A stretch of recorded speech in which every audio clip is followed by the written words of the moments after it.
Bible in a minute. Genesis 40. And so now the story of Joseph is really picking up steam, because it says, verse 1, sometime later, the cupbearer and the baker offended Pharaoh. And so he threw them both in the same prison that Joseph was in. It doesn't say how long Joseph was in that prison when the cupbearer and baker arrived, just some time later.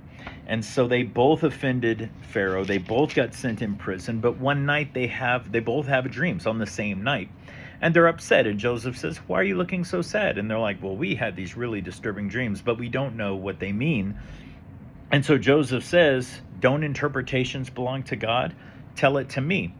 So that's very interesting, because he recognizes he has a relationship with the living God, and that if they tell him their dreams, that he will be able to interpret them, because God will give him that interpretation. Why? Because he was a dreamer. He had some very significant dreams, as we mentioned several chapters ago, where he shared them with his brothers, who had cause to hate him for the result, what they interpreted the dreams to mean, that they would eventually bow down to him. Spoiler alert, they do, but that comes later. So they both, cupbearer and the baker, tell Joseph their dreams, and then he interprets them. He predicts that the cupbearer will be restored back to his office as bearing the cup, holding the cup of Pharaoh, and obviously testing it for poison, but also being at his hand, right hand, left hand, whichever hand it was, but he would be right there in the presence of Pharaoh, at least at every meal.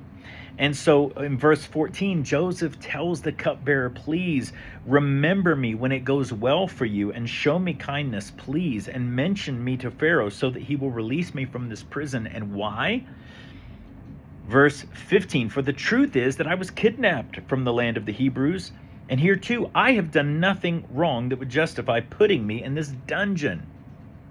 Well, then the chief baker sees that the interpretation for the cupbearer is favorable, so he's like, well, let me tell you about my dream. And Joseph is like, this is not good, bro. You're gonna die, and this is what the dream means. And so obviously he's not happy, but it happens exactly the way Joseph predicts, because God had given Joseph the interpretation. Verse 23, I think, is certainly one of the saddest verses in this story, possibly in all of Genesis. It says, nevertheless, the chief cupbearer didn't remember Joseph, but forgot him. And that's so sad. But don't be discouraged. There was a plan. There was a timing issue, because in a little bit, there will come a time where Pharaoh has a dream, and Joseph, the cupbearer, remembers Joseph and brings him out of the prison. So Joseph predicts the timing has to be perfect. Joseph predicts the dream, he interprets the dream, and these events begin to happen. And so it is unfortunate that Joseph had to stay in prison, because at least 2 years pass.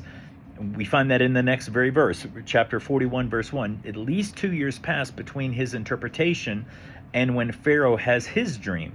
So he's just stuck in the prison for 2 more years. No telling how long he had already been there. And so it's sad, but at the same time, we need to understand that timing is absolutely important to God. And that's why Joseph had to stay in the prison for 2 years. All right, so that is Genesis chapter 40.